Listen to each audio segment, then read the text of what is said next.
बिस्मिल्लाहिर्रहमानिर्रहीम।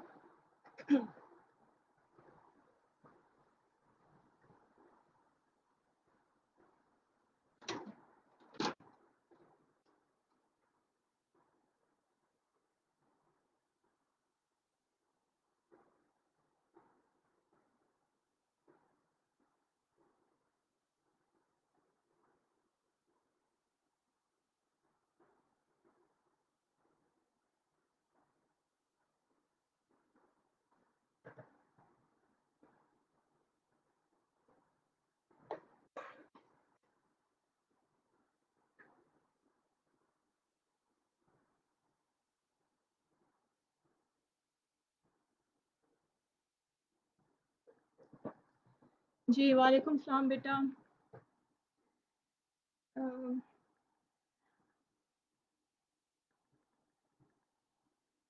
Okay, most of you have joined for the lab today. Practically जो labs होती हैं हिस्टोलॉजी की,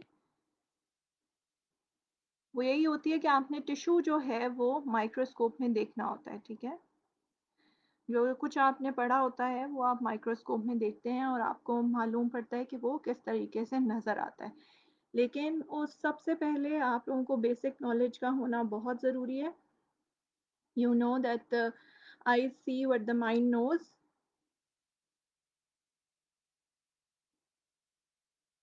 अगर आप लोगों का कोई, पहले तो मुझे ये बताइए कि आप लोगों को स्ट्रैटिफाइड एपिथेलियम से या एपिथेलियम के टॉपिक में से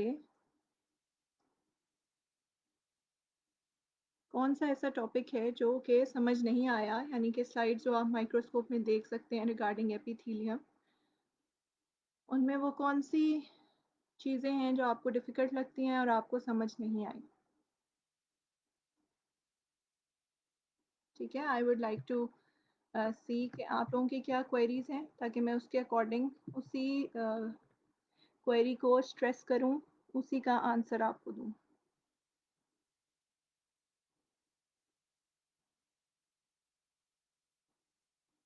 जी, can you hear me?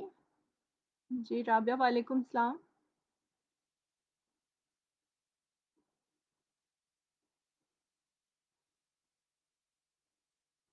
Okay, जब भी आप हिस्टोलॉजी का ये एपिथेलियम का टॉपिक पढ़ते हैं तो ऐसी कौन सी चीज़ है जो आप लोगों को बॉदर करती है और समझ में नहीं आती? न्यू स्टूडेंट्स के साथ हम पहले भी स्ट्रेटिफाइड एपिथेलियम को और एपिथेलियम को डिटेल से डिस्कस कर चुके हैं,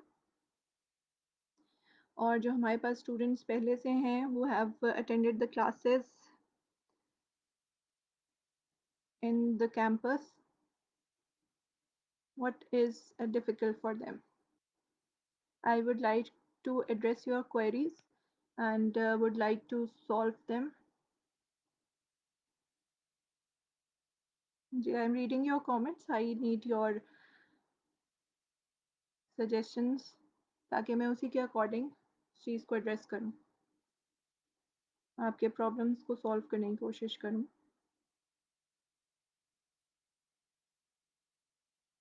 जी शहीर, अबू बकर एंड समाना एंड ऑल अदर्स। वालेकुम सलाम आमिर, सॉरी उमैर। जी उमैर, लास्ट टाइम हमने डिस्कस की थी epithelium, have you understood that? Umair wanted to know about transitional epithelium in the previous revision lecture. I tried to clarify. I hope it microscopic. Okay. Abu Bakr says that microscope में हम उसको किस तरीके से पहचानेंगे? ठीक है,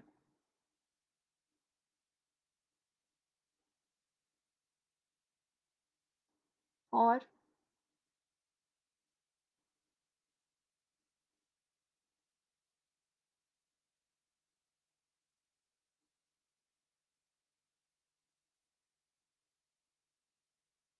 कायनात बेटा, I think your system has got some problem, because Kainat आपको हमेशा मेरी आवाज़ कम आती है।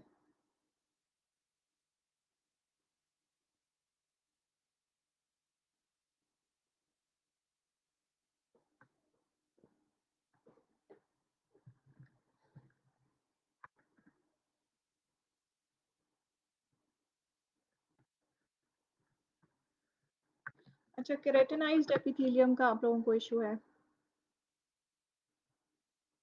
मुंतहा, आर यू अ न्यू कमर? और अब तो खैर न्यू कमर भी पुराने हो चुके हैं, उनको सब कुछ रिवाइज करा दिया गया है। आपने रिवीजन लेक्चर अटेंड किया था?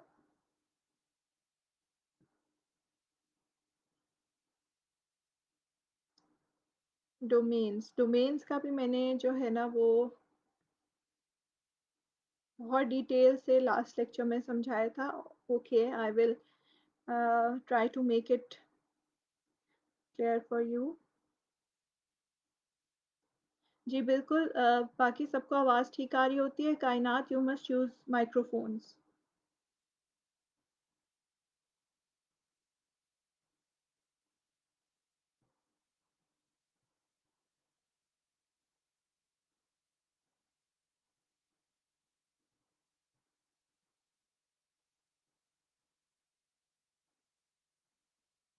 मुंतहा न्यू कमर है बेटा। लास्ट बिल्कुल लास्ट न्यू कमर के साथ हमारी जो हुई थी सेशन, उसमें हमने डिस्कस की थी केराटिनाइज्ड और नॉन केराटिनाइज्ड।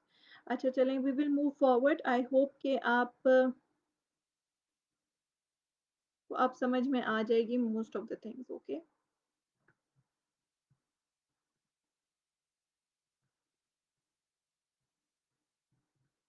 ओके, सबसे पहले तो ये समझना ज़रूरी है कि एपिथेलियम को हमने क्लासिफाई किया है। और क्लासिफिकेशन से भी पहले जो चीज़ समझना ज़रूरी है वो ये है कि एपिथेलियम होती क्या चीज़ है। एपिथेलियम जो है, अगर मैं आपको बहुत सिंपल तरीके से बताना चाहूँ, समझाना चाहूँ, तो एपिथेलियम जो कि आप देख सकते हैं वो कहाँ पे है, ठीक है? जिसको आप स्किन कहते रहे हैं before coming to your medical schools, it is also having a superficial layer जो कि एपिथेलियम होती है, ठीक है? इसके अलावा एपिथेलियम आपने कहाँ देखी है? आप अपनी ओरल कैविटी, माउथ के अंदर जो आपको नज़र आती है, द ओरल कैविटी की layer, that is an epithelium, ठीक है? अच्छा, अब एपिथेलियम जो है वो दो टाइप्स की होती है, सिंपल और स्ट्रेटिफाइड। अब जो स्ट्रेटिफाइड एपिथेलियम है, इसका मतलब क्या है कि इसमें लेयर्स हैं, यानी कि एक के ऊपर दूसरी तय है। और स्ट्रेटिफाइड को हम फर्दर डिवाइड करते हैं इनटू ट्रांजिशनल, कोलमनर, क्यूबॉइडल और स्क्वेमस, ठीक है? अब ये जो स्क्वेमस, क्यूबॉइडल, कोलमनर है, it is just on the basis of the shape of cells, ठीक है? अब शेप ऑफ सेल्स के बेसिस पे हम सिंपल को भी डिवाइड करते हैं और स्ट्रेटिफाइड को भी। तो स्ट्रेटिफाइड में तो मल्टीपल लेयर्स होती हैं, तो हम कौन सी लेयर की शेप देख के उसको क्लासिफाई करते हैं? जो टॉप मोस्ट लेयर होती है, जो सबसे ऊपर आपको नजर आ रही होती है, उसकी शेप देखते हुए हम इसको स्क्वेमस, क्यूबॉइडल और कोलमनर में डिवाइड करते हैं। इसके अलावा ट्रांजिशनल एपिथेलियम जो है, it is a special variety of stratified epithelium. और आप में से बहुत से लोग जो हैं वो केराटिनाइज्ड और नॉन केराटिनाइज्ड, ये कोई इतनी खतरनाक बात नहीं है, ना ही ये कोई इतनी खतरनाक नाम है। केराटिनाइज्ड का मतलब ये है कि वो स्क्वेमस एपिथेलियम जिसके ऊपर केराटिन एक प्रोटीन होती है जिसकी एक लेयर होती है, और वो टाइप की squamous epithelium, stratified squamous epithelium जिसके टॉप पे केराटिन की लेयर नहीं होती, वो नॉन केराटिनाइज्ड एपिथेलियम होती है। सो this is the simplest way जिसमें आपको आई होप के समझ आ जाएगी, ठीक है? माइक्रोस्कोप में भी आपको दिखाऊंगी, but as I have told you previously, I see what the mind knows. अगर आपको एपिथेलियम के बारे में बेसिक नॉलेज है, थियोरेटिकल नॉलेज है, तभी आप उसको पहचान सकेंगे माइक्रोस्कोप में। अगर आपको कुछ नहीं पता तो आप माइक्रोस्कोप में उसको नहीं पहचान सकेंगे, ठीक है? ओके, क्लासिफिकेशन के बाद हम आगे मूव करते हैं, ठीक है? एक तरीके की डिवीजन जो मैंने आपको पहले बताई वो क्या है कि either it is a simple epithelium और it is a stratified epithelium. और दूसरी तरीके की डिवीजन ये है कि हम एपिथीलियम को डिवाइड करें आइदर इट इज़ कवरिंग और ग्लैंडुलर। फाइन। अब 2-3 तरीके से डिवीजन क्या है? ये सिंपल इसी तरीके से है कि जैसे एमबीबीएस की क्लास है, उसको एक तो ग्रुप्स बनाने का तरीका ये है कि आपके अल्फ़ाबेटिकली अरेंज कर दिए जाएँ ग्रुप, ठीक है? यानी कि नामों के अकॉर्डिंग आपको डिवाइड कर दिया जाए। दूसरा तरीका ये है कि आपको बॉयज़ और गर्ल्स में डिवाइड कर दिया जाए। तीसरा तरीका ये है कि गुड स्टूडेंट्स जो कि अच्छा पढ़ सकते हैं और वो स्टूडेंट्स जो कि बिलो एवरेज हैं, उस तरीके से डिवाइड कर दिया जाए। सो है तो आप लोगों की क्लास ही एमबीबीएस की क्लास है, फर्स्ट ईयर की क्लास है, लेकिन हमने उसको मुख्तलिफ तरीकों से डिवाइड किया है। इसी तरह है सब कुछ एपिथीलियम ही, इसलिए क्लासिफिकेशन में आप लोग परेशान ना हो, है वो एपिथीलियम ही, बस उसको डिवाइड करने के डिफरेंट उसकी जो डिवीजन है, क्लासिफिकेशन है, क्लासेस बनाने के डिफरेंट तरीके हैं। ठीक है, ऑल राइट। यहाँ पे अगर आप देखें तो हमने इसको डिवाइड किया है एपिथीलियम को इनटू कवरिंग या फिर ग्लैंडुलर। अब कवरिंग एपिथीलियम जो है वो सिंपल और कंपाउंड हो सकती है।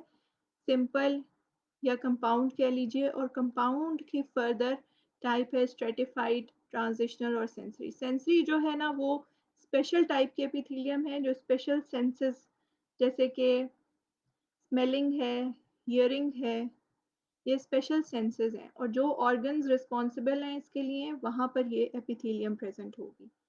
आज का जो हमारा टॉपिक है वो स्ट्रेटिफाइड एपिथीलियम है, so we are going to concentrate on stratified epithelium. ठीक है, यहाँ तक क्लासिफिकेशन आपको करना, और हम क्यों क्लासिफाई करते हैं, कैसे क्लासिफाई करते हैं, बेसिस जो हैं वो आप लोगों को समझ आ गई है।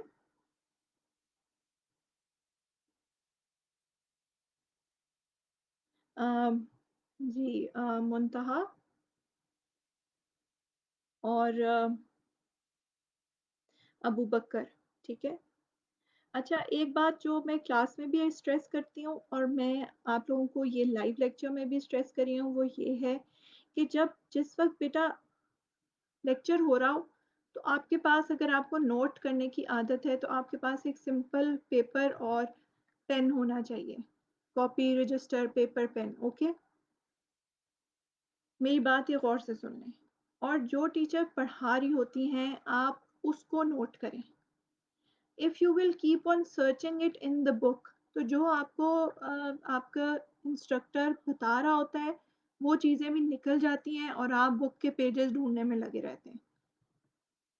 जब आप एक दफ़ा, या तो इसका एक ये तरीका है कि आप लेक्चर या जो लैब है आपकी स्टार्ट होने से पहले ही आप वो बुक का पेज नंबर निकाल के रख लें ताकि आप लोगों को तसल्ली हो जाए। दूसरा तरीका ये है कि जब ये ख़त्म हो तो उसके बाद उसमें आप ढूंढें। आप अपना टाइम पेज नंबर ढूंढने में वेस्ट नहीं करें।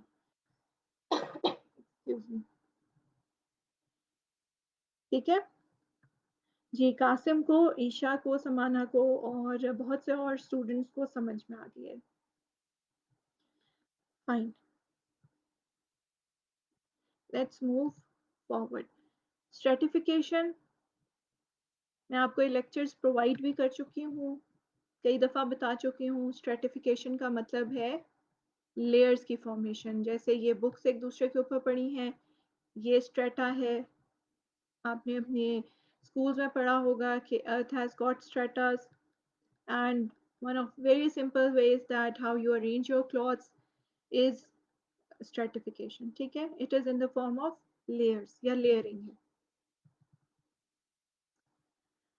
अच्छा, ये टिप्स भी मैं आपको दे चुकी हूँ कि अपने आगे, और जो ये बिल्कुल उससे कोरिलेटेड है जो मैंने अभी आपको बात की है कि अपने आगे बुक्स का अंबार ना लगाएं। पहले बात को समझने की कोशिश करें, एक किताब रखें, उससे पढ़ने की कोशिश करें। जब आप लोगों के पास बहुत सारी सामने किताबें पड़ी होती हैं तो आप लोग बहुत स्ट्रेस्ड आउट हो जाते हैं, बहुत कंफ्यूज्ड हो जाते हैं और फिर एक साइकोलॉजिकल आपके ऊपर एक असर बन जाता है कि शायद आपके ऊपर बहुत ज़्यादा बर्डन है, बहुत ज़्यादा बोझ है, आपने बहुत कुछ पढ़ना है और उसके बाद आप लोग फिर कुछ भी नहीं पढ़ पाते, उठ के टीवी देखने चले जाते हैं या कुछ भी और एक्टिविटी शुरू कर देते हैं जो कि आपको इस स्ट्रेस से निकाल सके, ठीक है।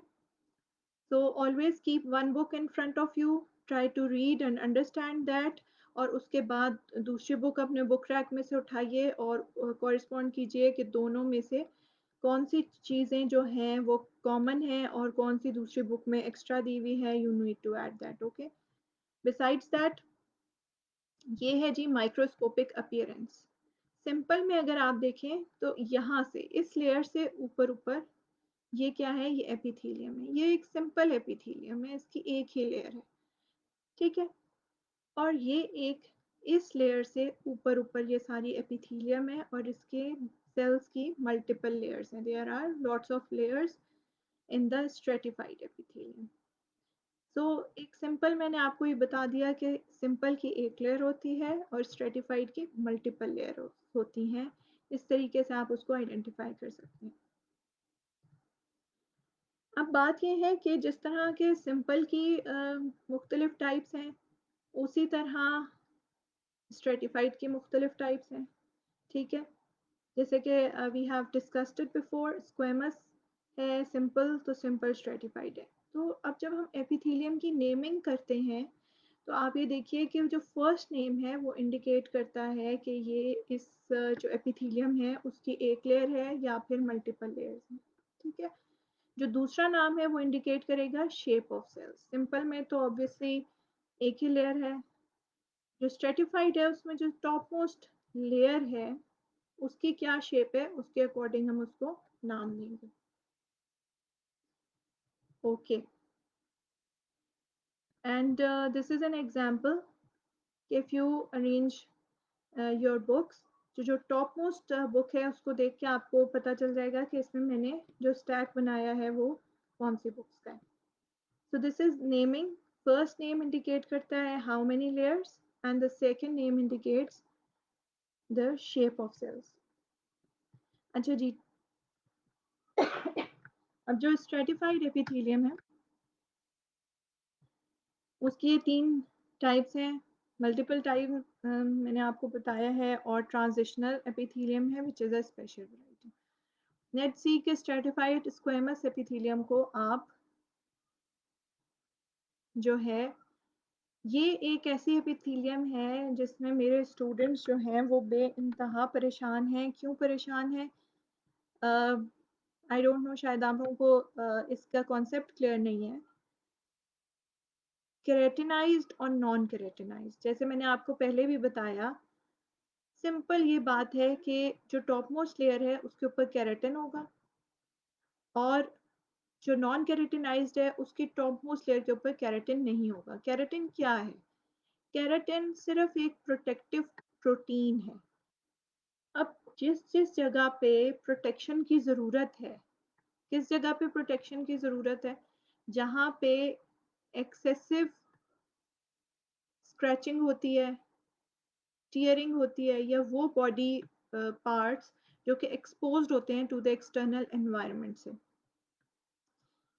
तो उनको प्रोटेक्ट करने के लिए, उनके जो नीचे वाली लेयर्स हैं उनको प्रोटेक्ट करने के लिए, सेल्स को प्रोटेक्ट करने के लिए, ड्राई होने से बचाने के लिए, this is a system from Allah that he has provided a protective coat which is in the form of a protein known as keratin, ठीक है।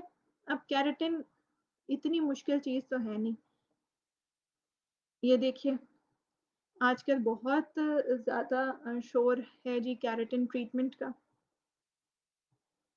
सो protective coat is provided to the hair to treat them, so this is keratin.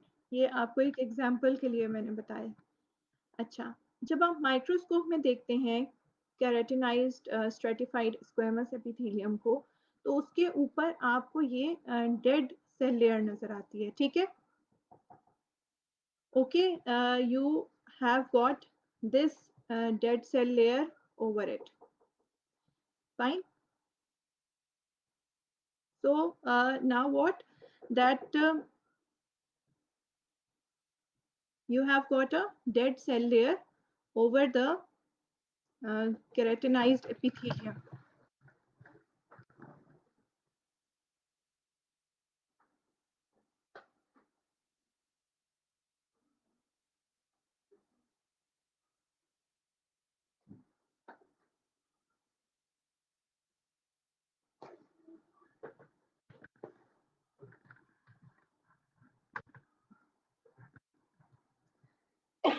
Okay. Excuse me.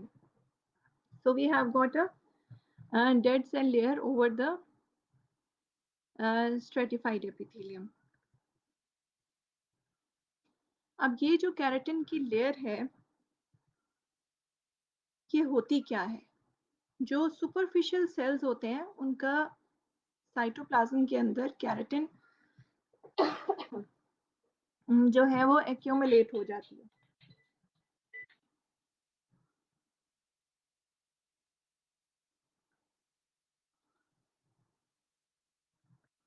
और ये जो dead keratin है, उन sales के अंदर nuclei नहीं प्रेजेंट होते और वो सेल्स जो हैं वो डेड और फ्लैटेंड होते हैं। अब ये जो केराटिन आपको ज़्यादातर नज़र आती है, ये कहाँ नज़र आती है? In your hands and feet. In your hands and feet, because these are the structures which are mostly prone to abrasion and desiccation. Or okay, I hope this is clear with you. And what is non-keratinized? Non-keratinized epithelium जो होती है वो mostly nucleated होती है। इसके अंदर या तो superficial में बहुत ही कम होगा केराटिन या फिर नहीं होगी। अब वो बॉडी सर्फेसेस जिनके ऊपर रगड़ वगैरह होती है, एब्रेजन होती है, but still they are naturally wet, like your oral cavity. Obviously, it undergoes abrasion because of chewing of food, but naturally it remains wet because of the presence of saliva. So, keratin की वहाँ ज़रूरत नहीं है, वहाँ सिर्फ squamous epithelium की ज़रूरत है, मल्टीपल लेयर की। और इसकी बहुत अच्छी एग्जांपल क्या है? ओरल कैविटी भी है और इसोफेगस भी है। ठीक है, this is oesophagus which is your food pipe and this is the oral cavity. Fine. अब let's ask Muntaha.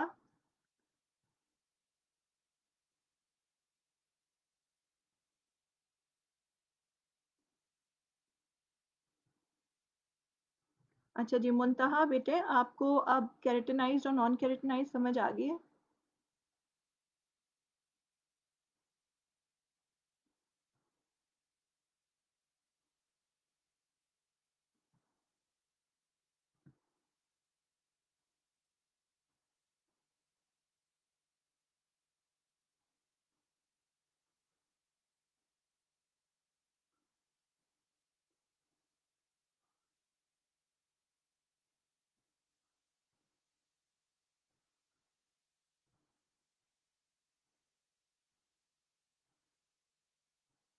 Okay, Muntaha says that yes, she has understood that.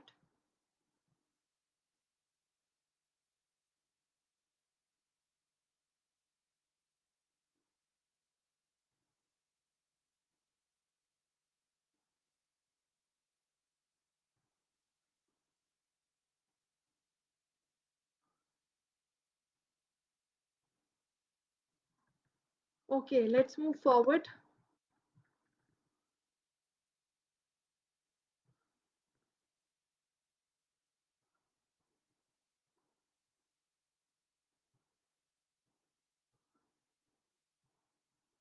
Okay, the next thing is stratified cuboidal epithelium. आपको microscope में stratified cuboidal epithelium इस तरीके से नजर आएगी। Okay, अब this is the single layer and these are the multiple layers. Fine. Stratified cuboidal क्या है? जिसमें मल्टीपल लेयर्स हैं और ये बहुत ही कम है बॉडी में। It is not widely present, it is just present where stronger lining is required, like जो larger ducts होती हैं exocrine glands की, like one of the exocrine gland is pancreas, and the other example is the duct of sweat glands and also the salivary glands. Salivary glands की जो ducts हैं जिनके through saliva आता है mouth के अंदर, उनकी जो epithelium है वो stratified cuboidal epithelium होती है और इस तरीके से आपको microscope में नज़र आती है. एक बहुत common question होता है students का, और वो क्या होता है कि पूरे टिश्यू की स्लाइड बनी होती है, तो अब हम कैसे बताएं कि क्या पूछा हुआ है. तो हाँ, जो फोकस है माइक्रोस्कोप का, इसीलिए हम एग्जाम में भी कहते हैं कि आप फोकस को, यानी कि स्लाइड को इधर से उधर मूव ना करें. फोकस तो आप अपनी आई साइट के अकॉर्डिंग चेंज कर सकते हैं उसका, लेकिन स्लाइड को आप मूव ना करें, क्योंकि उस जगह पे स्लाइड को फोकस किया जाता है जो चीज़ आपसे पूछी हुई होती है. सो इसमें इतना परेशान होने की ज़रूरत नहीं है. दूसरा, आपका मॉड्यूलर सिस्टम है, और अगर आपके एग्ज़ाम का कंटेंट ही एपिथेलियम है तो ऑब्वियसली आपसे किसी टाइप की एपिथेलियम ही पूछी जाएगी. So you must use some common sense regarding that as well. Okay, then we have got stratified columnar epithelium. जो stratified columnar epithelium है उसके मल्टीपल लेयर्स हैं, और ज़्यादातर ये मेल यूरिथ्रा में प्रेजेंट होती है और कंजंक्टाइवा में.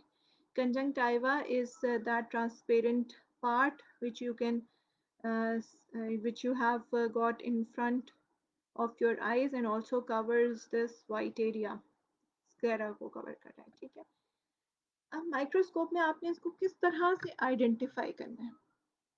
ठीक है. अब दो टाइप की चीज़ें हैं जो आपको यूजली, एक, अगर आपको एपिथेलियल टिश्यू आइडेंटिफाई करने के लिए दिया गया है तो उस स्लाइड के अंदर आपको दो चीज़ें ज़्यादातर नज़र आ रही होती हैं. एक कनेक्टिव टिश्यू नज़र आ रहा होता है और दूसरा एपिथेलियल टिश्यू नज़र आ रहा होता है. अब आपने ये देखना है कि क्या सेल्स एक दूसरे के साथ साथ जुड़े हुए हैं. अगर एक दूसरे के साथ साथ जुड़े हुए हैं तो वो डेफिनेटली एपिथेलियल टिश्यू है, क्योंकि कनेक्टिव टिश्यू के सेल्स एक दूसरे से फार अपार्ट होते हैं. Okay. Now, if you see, you have identified, yes, this is an epithelial tissue.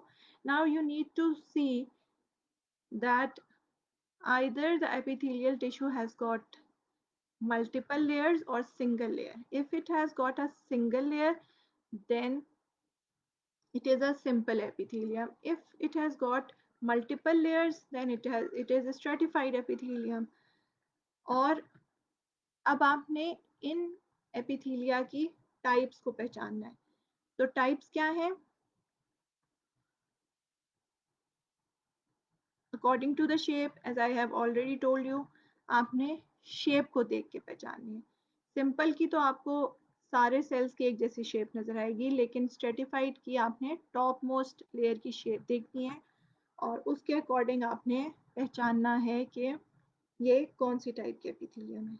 ठीक है. सो ये दो तीन स्टेप्स हैं जो आपने फॉलो करने हैं आइडेंटिफिकेशन के लिए. जब आप बार बार इसकी प्रैक्टिस करते हैं तो आप लोगों को बार बार ये स्टेप्स रिवाइज करने की ज़रूरत नहीं पड़ती. आपने डायरेक्टली आप उस आंसर पे, कंक्लूजन पे पहुंच जाते हैं. The more you see the slides, the more easily you understand them. ठीक है.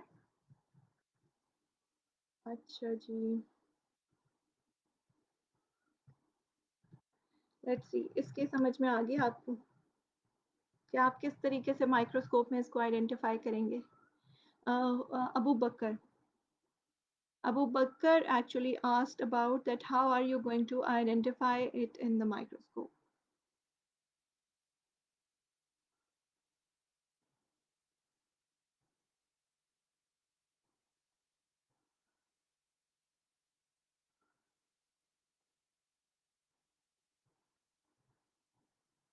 Ji Abu Bakr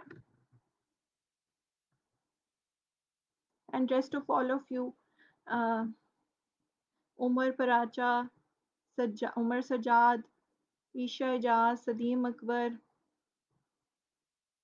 जो सब काफ़ी खुश हैं अब्दुल्ला इम्तियाज़ के साथ कम्युनिकेट करके. आप लोगों को समझ आ रही है बेटे?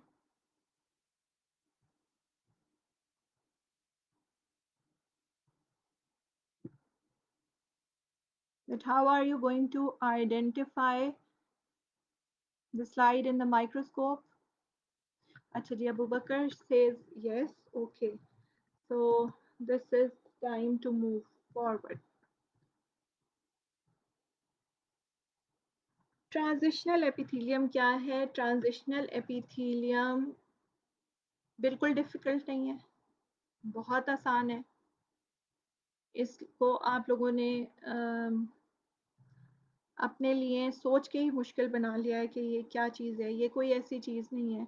ट्रांजिशनल एपिथेलियम उस जगहों पे होती है ज़्यादातर जहाँ पे नंबर वन चीज़ स्ट्रेचिंग होती है, यानी कि वो ऑर्गन जो स्ट्रेच होता है। फाइन। दूसरी चीज़ ये कि जहाँ पे वापस में बॉडी से रीअब्जॉर्प्शन नहीं होगी। एक और बात जो बहुत ज़रूरी है आप लोगों के लिए जानना, वो ये है कि एपिथेलियम कहाँ प्रेजेंट होती है। एपिथेलियम जो है हॉलो ऑर्गन्स को लाइन करती है। इनसाइड द बॉडी जो ऑर्गन्स हॉलो होते हैं, अब हॉलो क्या होते हैं? खाली होते हैं। जैसे कि एक कॉमन एग्जांपल क्या है? स्टमक है, आपको पता है वो खाली होता है तो उसके अंदर फूड जाता है। It is a bag like structure. जो ट्यूब लाइक स्ट्रक्चर होते हैं, जैसे पाइप लाइक स्ट्रक्चर्स हैं बॉडी में, जैसे इसोफेगस है, जैसे आपका विंड पाइप है, और वो स्ट्रक्चर्स जो कि हॉलो बैग लाइक हैं, जो स्टोरेज का काम करते हैं, like your stomach, the urinary bladder, ureters allow the passage of urine. So those structures are lined inside with the epithelium. और ट्रांजिशनल एपिथेलियम वहाँ पे प्रेजेंट होती है जहाँ रीअब्जॉर्प्शन नहीं होती, जहाँ स्ट्रेचिंग होती है। अब मैं इस बात को क्यों बार बार फोकस कर रही हूँ? इसलिए क्योंकि अब आप कहेंगे कि स्ट्रेच तो है जो स्टमक भी होता है फूड की वजह से, स्ट्रेच जो है वो तो इसोफेगस भी होता है because of the passage of food. So why is transitional epithelium not there? वहाँ से मोस्टली जो है आपकी जो न्यूट्रिएंट्स हैं वो एब्जॉर्ब हो रहे हैं, specially from the stomach and the intestines. The nutrients are being absorb. ठीक है, एक बात। दूसरी बात यह है कि अगर एसोफेगस में से कुछ एब्जॉर्ब नहीं हो रहा तो वहाँ पे एब्रेजन बहुत ज़्यादा है। एब्रेजन, रगड़ बहुत ज़्यादा है। फूड जो जा रहा है वो ऑब्वियसली रगड़ता हुआ जा रहा है। और दूसरी बात यह है कि वो सेल्फ मॉइस्ट रहती है and it is having a non keratinised epithelium. ठीक है। अब ट्रांजिशनल एपिथेलियम कहाँ है? ट्रांजिशनल एपिथेलियम ज़्यादातर यूरिनरी पैसेजेस में होती है और यूरिनरी ब्लैडर में होती है। एक बात तो ये कि इट कैन स्ट्रेच, दूसरी बात ये कि it prevents the reabsorption of urine. Obviously urine contains the toxic elements जो हार्मफुल सब्सटेंसेस हैं बॉडी के लिए। वो वापस अगर बॉडी में एब्जॉर्ब हो जाएंगे तो किडनी ने जो इतना प्रोसेस किया है उसका कोई फायदा नहीं रहेगा and it will be really harmful for the human body. Fine.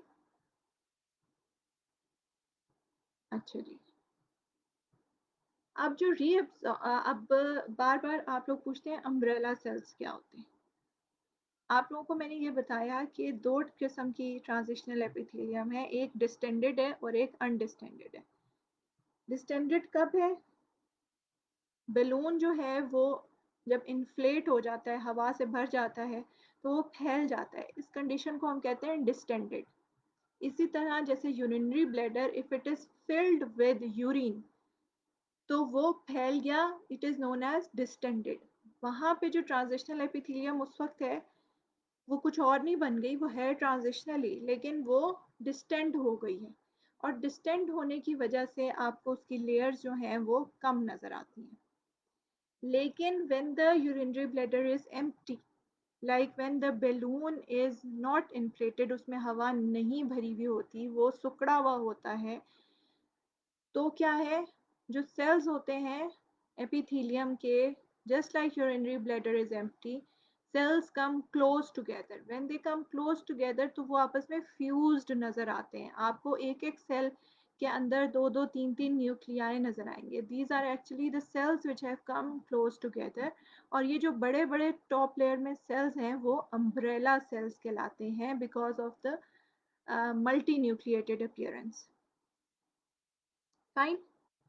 So one type of epithelium present in the urinary passages and the urinary bladder is undistended transitional epithelium. और वो epithelium जो कि आपके यूरिनरी पैसेज में present है उसको हम यूरोथीलियम कहते हैं. तो कहीं पर आप ये भी नाम पढ़ेंगे यूरोथीलियम, तो ये कोई ऐसी खतरनाक बात नहीं है. It is just a name given to the epithelium present in the urinary passages and this is known as यूरोथीलियम. अगर अनडिस्टेंडेड फॉर्म में होगी, अनडिस्टेंडेड कब होगी, जब for example urinary bladder empty है तो उसमें आपको 6 से 8 सेल की लेयर्स नजर आएंगी. और टॉप मोस्ट लेयर को देखते हुए आप पहचान लेंगे पॉलीगोनल, कोई ऐसी खास शेप नहीं है सेल्स की, बड़े बड़े सेल्स हैं, फ्यूज्ड न्यूक्लियाई हैं और डोम शेप्ड हैं जिनको हम अम्ब्रेला सेल्स कहते हैं. जब डिस्टेंडेड होगी तो वही एपिथेलियम फैल जाएगी और आपको लगेगा कि इसमें 2 से 3 लेयर्स हैं सेल्स की. ठीक है, और इस तरीके से आपको माइक्रोस्कोप में नजर आएगी. This one is undistended and this is distended. In your prof, there was a question to draw distended and undistended urothelium. ठीक है, या transitional epithelium. So this is very easy if you just focus on और अपने दिमाग को बिल्कुल diversion से हटा के अगर आप पढ़ते हैं तो दिस इज़ वेरी इजी. और ये देखिए यहाँ पर भी आपको ये अम्ब्रेला सेल्स नज़र आ रहे हैं. दूसरी बात ये कि कुछ बुक्स में यूरोप्लेकिन के बारे में लिखा हुआ है. Students get very confused about that. यूरोप्लेकिन is nothing, it is just a protein. ठीक है, जो कि कवर करती है ट्रांजिशनल एपिथेलियम को और उसकी वजह से रीअब्जॉर्प्शन नहीं होती. ठीक है, and it forms plaques. Plaques बनाती है. क्या चीज़ प्लेक्स बनाती है? प्रोटीन है, यूरोप्लेकिन उसका नाम है और वो रीअब्जॉर्प्शन नहीं होने देती. सो ट्रांजिशनल एपिथेलियम की कैरेक्टरिस्टिक्स हैं, वो क्या है? It is a special variety of compound epithelium and it is present only in the urinary passages. It can withstand the stretch. It is present in two forms, undistended and distended form, and it prevents the reabsorption of toxic substances. ठीक है, reabsorption नहीं होती because of this transitional epithelium, and this is how you can see it in the microscope, mostly in the undistended form, because at the time of slide preparation the animal is not alive, it is dead. ठीक है, तो obviously the bladder is empty जहाँ से आपने epithelium बनाई है, sorry slide बनाई है एपिथेलियम की.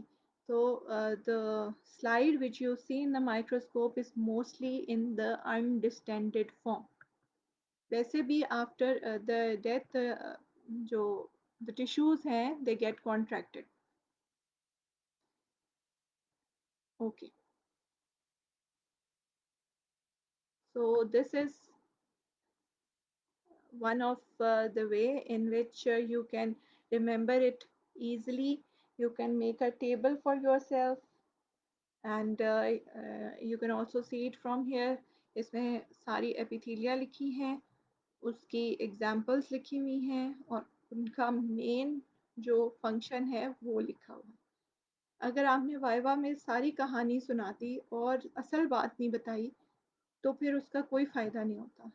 ठीक है, so this is very important. Being a medical student, it is very important that you should know the clinical importance of the subject you are studying.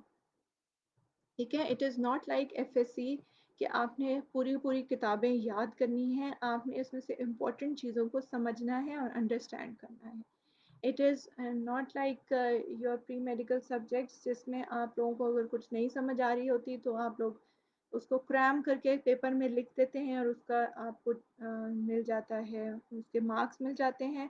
You have got a lot of course. अगर आपको जो है वो समझ नहीं आई हुई होगी और आप उसको याद करने की कोशिश करेंगे तो at the end of the day आपको इस चीज़ का कोई भी फ़ायदा नहीं होगा। Remember my words, you need to clarify your concepts for a long term memory. Fine.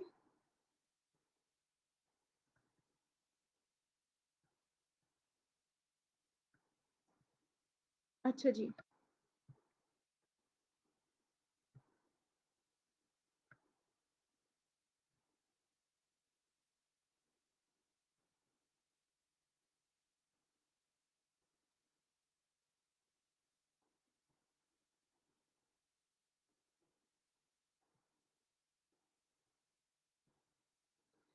अच्छा जी, आपके कमेंट्स मुझे चाहिए फॉर द पर्पस। हाँ जी, यहाँ पे तो जी कोई और ही डिस्कशन चल रही है बेसमेंट मेम्ब्रेन की।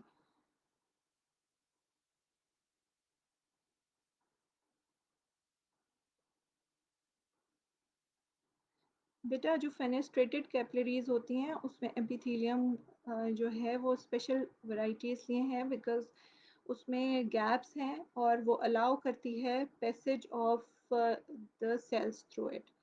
फाइन। सो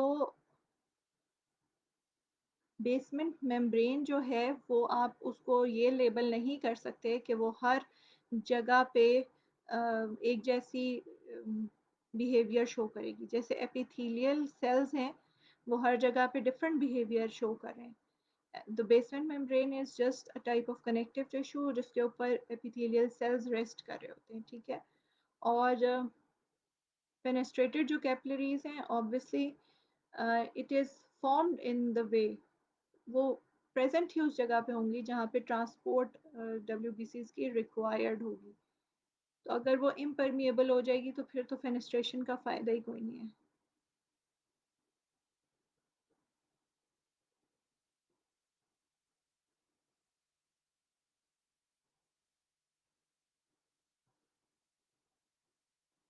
ठीक है।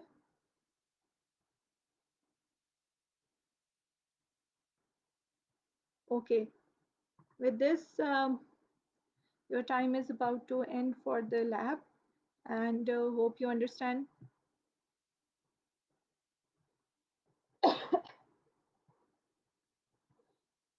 अच्छा, यहाँ पे नम्रा जो है वो बहुत परेशान है फॉर माइक्रोविलाई। माइक्रोविलाई क्या होते हैं? माइक्रोविलाई सिर्फ वो स्ट्रक्चर्स होते हैं जो एपिथेलियल सेल्स के एपिकल डोमेन में प्रेजेंट होते हैं, ठीक है। जो विलाई हैं या माइक्रोविलाई हैं वो सरफेस एरिया इंक्रीज करने के लिए प्रेजेंट होते हैं। सरफेस एरिया इंक्रीज करना कहाँ ज़रूरी होता है? वहाँ ज़रूरी होता है जहाँ पर एब्जॉर्प्शन की ज़रूरत है, लाइक इन योर इंटेस्टाइन्स। वहाँ पे बहुत ज़्यादा न्यूट्रिएंट्स एब्जॉर्ब करने हैं, वहाँ पे विलाई प्रेजेंट होंगे और वो हेल्प करेंगे in reabsorption and increase in the surface area, ठीक है। इस वक्त बहुत कम टाइम है, मैं आपको इसके बारे में यही बता सकती हूँ। और I hope if you go through the book now you will understand that.